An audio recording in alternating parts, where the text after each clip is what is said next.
All right, let's get right into it. Today, we're going to unpack the hidden price we pay for living for approval in our hyper-connected world.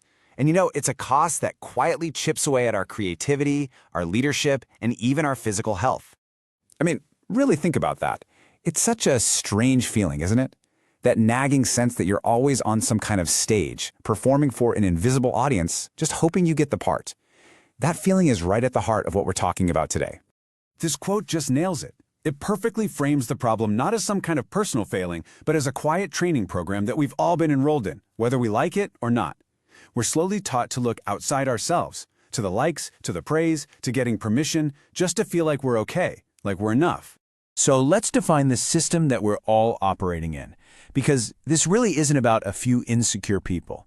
We are living in a world that is, frankly, addicted to validation. The best way to think about this is as an unconscious transaction. We're basically trading our own internal sense of self for something external, a reaction, a compliment, a like, and before we know it, we start needing that outside affirmation just to feel real. And look, this isn't happening in a vacuum. The reward systems all around us have been kind of hacked. They don't measure true value anymore. They measure our ability to get attention. You see it in schools, where grades can matter more than actual learning. You see it at work, where just being seen is often more valuable than being effective.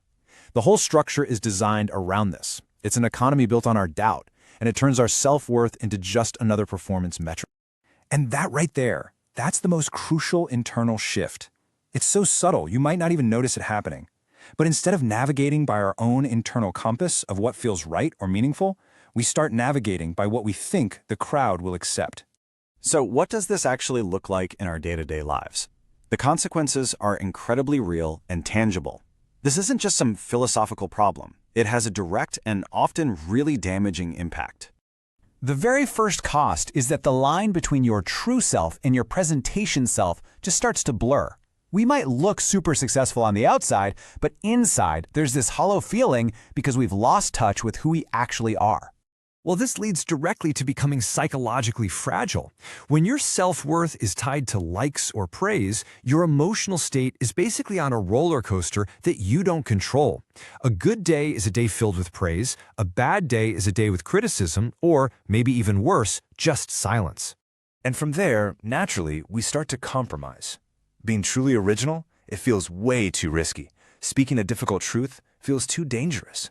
So we soften our ideas, we sand down our principles until they're acceptable to everybody and powerful to nobody. You can see how this would be absolutely devastating for leadership. A leader who needs to be liked just can't make the tough, unpopular calls that are often essential. They confuse harmony with health, and the entire organization just drifts toward mediocrity. And finally, there's the physical toll. This constant state of self-monitoring, of wondering, how am I doing? It puts our bodies into a chronic stress response. We're not just talking about mental fatigue here. It's a deep identity exhaustion that can lead to very real physical illness. Okay, so that was the diagnosis. It sounds a little grim, I know, but the good news is there is a way out of this. So let's talk about the solution, reclaiming our inner sovereignty. This really is the turning point. How do we stop outsourcing our self-worth and finally bring it back home? The answer is something called inner sovereignty. I love this phrase. It's not about ignoring feedback or becoming isolated. It's about a disciplined reordering. It means you put your own values and principles first and then let external input come second. It's about becoming the author of your own life again. So what does this look like in practice? It's really about shifting the very questions we ask ourselves. Instead of asking, will I be approved, we ask, can I stand by this? Instead of, how will this be received, we ask, is this honest and necessary? This simple shift in our internal dialogue is the foundation for taking back control. Okay, so let's get into the final piece of the puzzle, a real framework for making this change not just for ourselves, but for our culture as a whole. Here's a clear 4-step path to get you started. First, you have to reclaim responsibility, but see it as freedom, not a burden. Second, you have to redefine enough. Decide that your self-worth is a given, it's not something you have to earn. Third, and this one's tough, you have to build a tolerance for the discomfort of silence, of not getting that immediate feedback. And finally, you have to choose self-compassion. When you fail, respond with curiosity, not criticism. And listen, this isn't just an individual project. We can actually build better cultures around us. Imagine shifting from a culture of approval to a culture of capability. A A culture where we reward real contribution, not just surface-level performance. Where we ask, what did you learn? Instead of, how did you score? This is how we build resilient people, not fragile ones. And in the end, it all comes back to this.